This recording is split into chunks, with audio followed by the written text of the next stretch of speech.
By the way, I agree with you about, I'm not a fan of the gold standard either, because that basically is just enabling central bank currency to circulate once again. What we have to do is... it gives power to the central banks. It does. It gives power to the governments to, again, debase the currency relative to gold. What we should really be doing is just enable gold itself to circulate as currency and get central banks, out of the picture. My view has been that, people say that gold is the barbarous relic, but I wrote an essay on this a few years ago explaining why central banks are the barbarous relic. In fact, when we first met at the GATA conference in Dawson City, that was the theme of my presentation. Gold Rush 21. Yeah, Gold Rush 21 in August of 2005.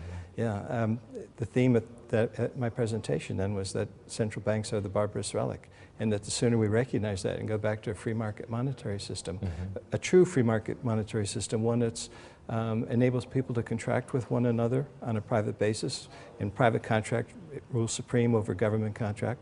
And secondly, governments don't interfere with the market, have a free market unfettered by government interference. And government's role is to basically maintain the rule of law and ensure that property rights are protected. That's the way and the common defense. And those exactly. are the three things that which is what the Constitution was basically written for. Common market with a common defense. Too. I just fear that that's not the direction that we're going currently.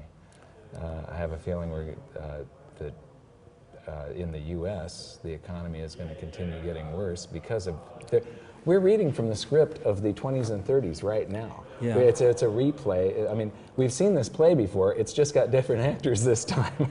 It's interesting that you say that, because this morning I spent 2 hours at the Bundesbank Museum, and I highly recommend this museum to anybody who comes to Frankfurt. In fact, it's probably worth coming to Frankfurt just to spend some time in that museum. Yes. Because if you really want to learn about money and currency, just go through the Bundesbank Museum for a couple of hours and read all of the examples of German monetary history. It's so clearly explained. They have videos, they have photos, pictures, all types of things, and you'll learn a lot in 2 hours about how money and currency really works in the modern economy.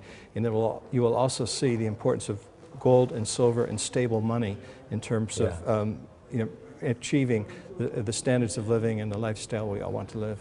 What amazes me is if you're, they wrote all of those, there's a display of a coin or of hyper-inflated currency that, with trillion mark bills or whatever, and they'll have a little couple of paragraphs talking about it, and it's all an argument for free market gold and silver. Exactly. It's like every single thing that they say about central banking is an argument against central banking. Yeah. If you're coming to it from like our point of view, it's like, oh my God, I can't believe they said that. Yeah.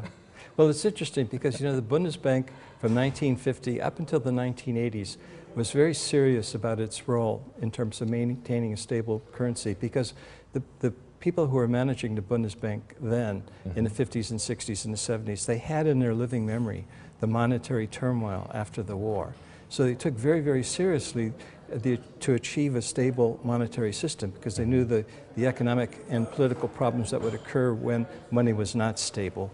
But by the late 1980s, early 1990s, the people who were running the Bundesbank no longer had in their living memory the experiences after the Second World War, because they were just too young to have lived through it. And as a consequence, you started seeing a little bit of moving away. And now with the ECB, I think it's quite clear that the ECB is not the Bundesbank, and don't see the role of stable money quite as clearly as the Bundesbank did, particularly in the 60s and the 70s.